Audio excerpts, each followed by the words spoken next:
Estamos nessas quartas-feiras estudando sobre o nascimento de Jesus, e é claro que é uma história conhecida. Essa, como diriam os jovens, não precisa dar alerta de spoiler, porque a gente sabe o final: Jesus vai nascer. E os pastores vão lá receber a mensagem do anjo e vão visitar Jesus. 12 dias depois, os magos vão visitar Jesus. Esses 12 dias é meio controverso essa data, e então eles estão lá e visitam a Jesus, e assim começa a jornada. Mas o que queremos refletir nessa noite é exatamente sobre a jornada, a viagem de José, Maria e Jesus, que estava na barriga de Maria, rumo a Belém. Antes de mais nada, a gente precisa voltar alguns meses atrás, precisamente 9 meses atrás. Maria recebe um chamado, um anjo, Gabriel, anuncia a ela que do seu ventre nasceria o Messias.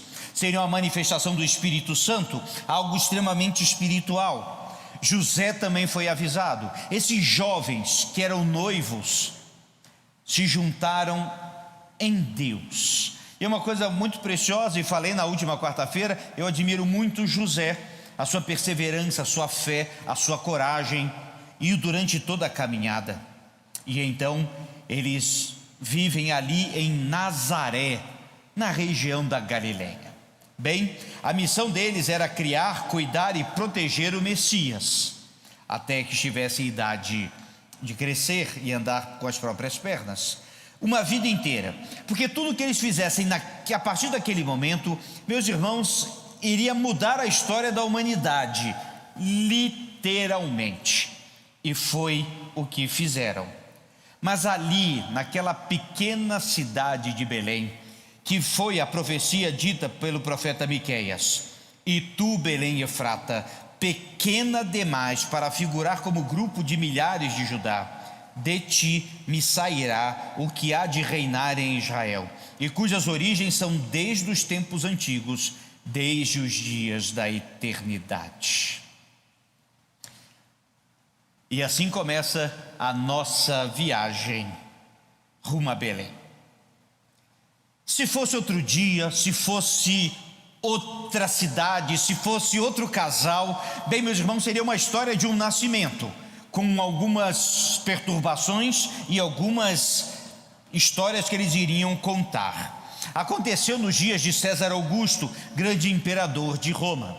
Foi importante acontecer naqueles dias, porque por causa era, se não estou me enganado, o 4º grande império romano, e ele era revestido de grande autoridade, e aconteceu algumas coisas no Império Romano. Foi a maior expansão do Império Romano, chegando até a Bretanha, atual Inglaterra. E também, meus irmãos, naquele tempo, as estradas eram muito boas. Haviam estradas comunicando todo o Império Romano. Além disso, havia paz. Curiosamente, era um tempo em que haviam pouquíssimas guerras, e eram guerras muito pontuais. A chamada Pax Romana era uma obrigação no Império, não poderiam haver guerras. É interessante como a história e toda a conjuntura histórica ia provocar essa viagem para Belém. Junto com isso tudo, o Império Romano decide fazer um censo. Isso mesmo, um censo. Eles precisavam saber quantos habitantes haviam, precisavam saber quantas famílias estavam representadas para fins logísticos, e também precisavam saber quanto de imposto eles iriam recolher. Então o censo romano tinha basicamente o intuito de saber quem estava lá, o quanto podia produzir e quanto podia pagar de imposto. Um detalhe importante: o censo era obrigatório. Hoje você pode atender o IBGE quando quiser ou não. Naquela época não. E aconteceu ainda um outro contexto curioso. Especialmente na região de Israel, eles teriam que ir para a sua cidade de origem. E José era originário de Belém. Ele era da tribo de Davi. Ele exatamente era a descendência de Davi, da tribo de Judá. E assim ele ali foi para Belém. Era uma viagem curta, 4, mais tardar 5 dias, cerca de 145 quilômetros. O trajeto melhor era por Jerusalém. Então ele saía de Nazaré, ia para Jerusalém e de Jerusalém rumava para Belém, que ficava bem pertinho, 10 quilômetros apenas. Bem, só que nesse tempo Maria estava grávida de 9 meses. Como falamos hoje em dia, estava com um barrigão e já estava nos seus últimos dias. A viagem foi mais lenta. Alguns autores até dizem que provavelmente pode ter levado até uma semana de viagem por conta da lentidão dada ao estado de Maria.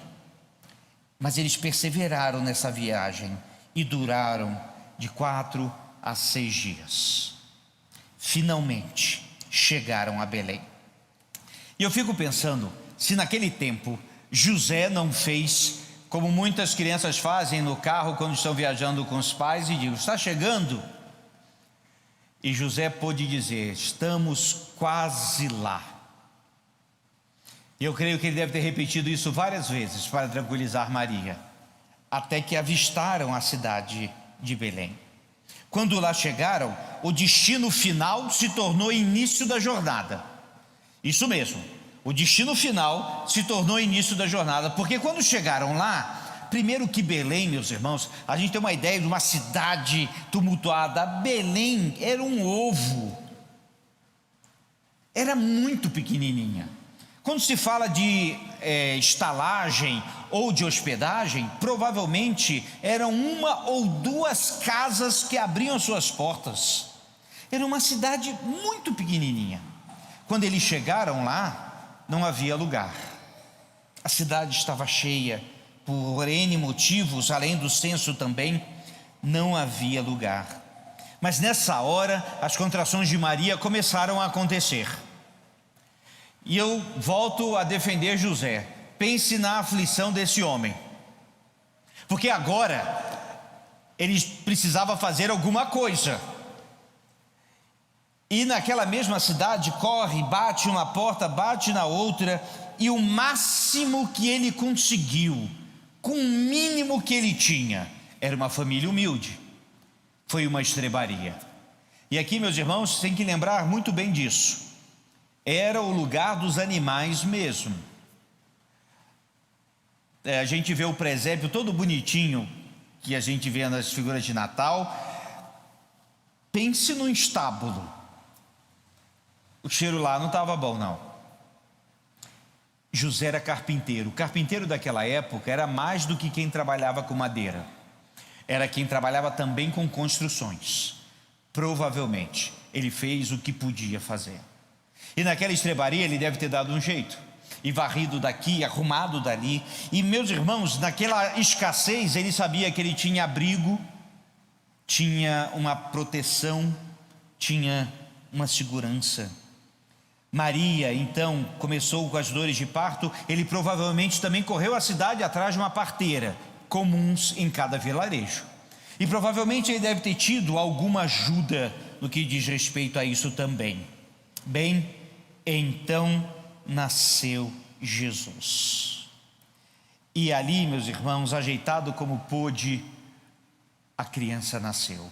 Foi envolta em panos. É interessante que o texto bíblico diz envolto em panos. Há uma possível tradução do texto muito interessante que diz que, e tendo rasgado os panos, colocou em Jesus. A ideia é que eles tiraram do próprio corpo o que tinham para abrigar Jesus. Isso dá até um significado ainda mais bonito a essa história. Jesus foi feito em faixas e colocado numa manjedoura que era um coxo, era onde os animais comiam também. E ali eles ficaram, vendo Jesus posto em faixas. O Messias nasceu.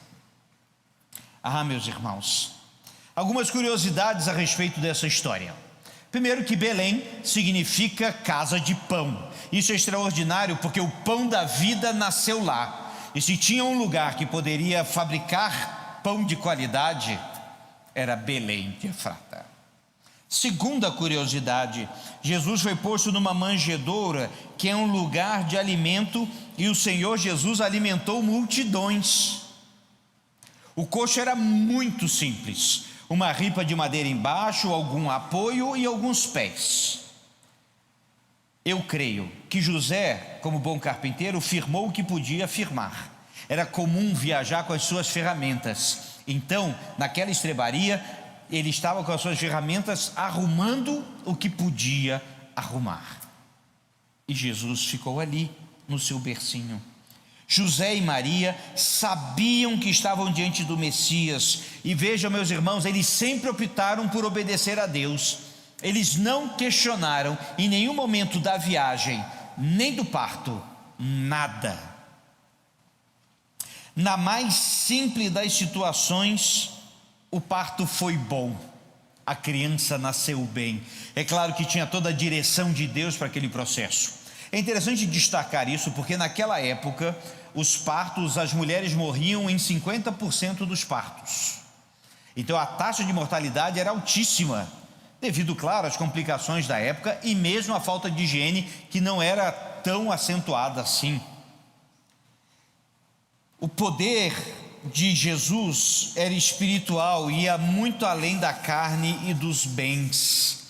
Isso vai ser reforçado, meus irmãos, no próximo ponto.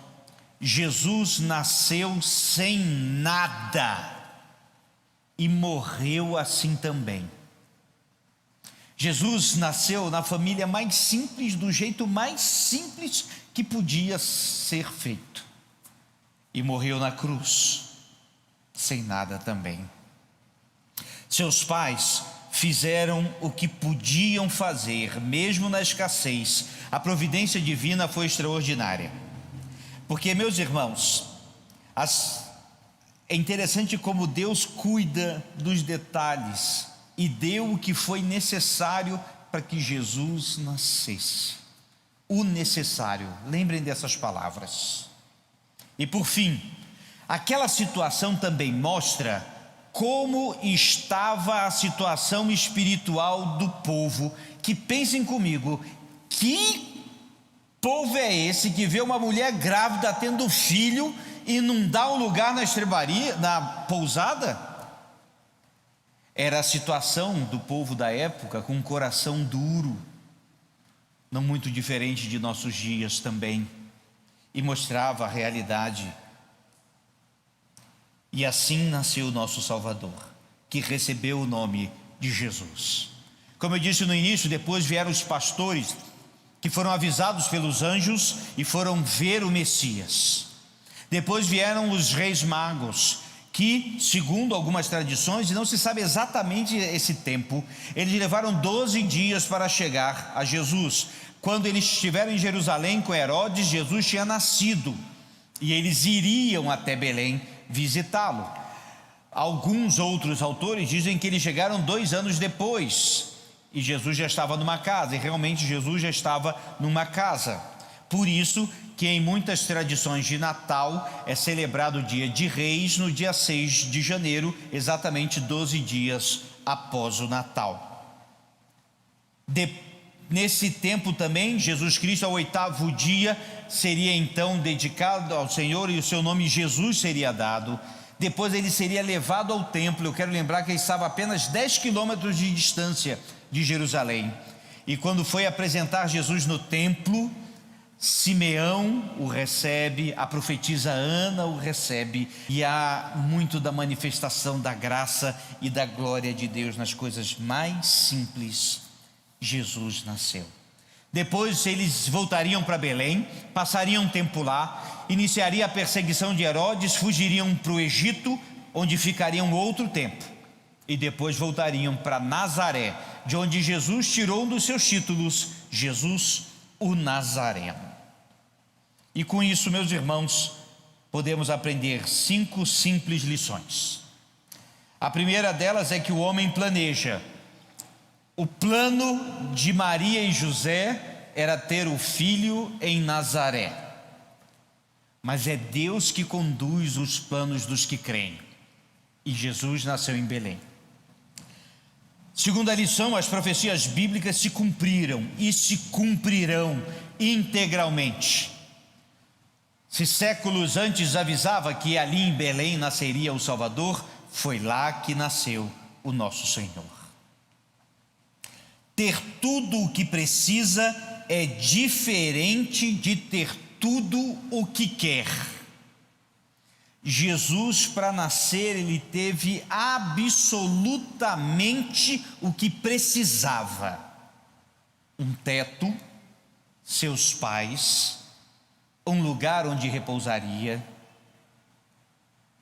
uns panos para cobrir o neném. O mais simples, o mais importante. Isso deve nos fazer refletir muito em nossas vidas também. Deus é o Senhor da história e conduz tudo e todos segundo o teu querer, o seu querer. Foi preciso um censo em todo o Império Romano para levar Jesus para Belém. Foi preciso que estradas fossem preparadas, que houvesse paz em toda a região. E Jesus nasceu na plenitude dos tempos. E por fim, gosto de pensar que Deus abençoa os pequenos e humildes começos. E foi assim que começou a história de Jesus. José não imaginaria que, ao dizer estamos quase lá, era uma profecia. E quando dizemos que achamos que ele pôde dizer isso, que seria um comentário muito comum entre viajantes, estamos quase lá. Mas o que isso significa, meus irmãos, é que aquele menino que nasceria traria a salvação, traria a redenção e a vida eterna que o nosso Senhor prometeu. Estamos quase lá não significava chegar em Belém, significava chegar no céu. E por isso podemos cantar que Jesus nasceu. Vamos ficar de pé e cantar?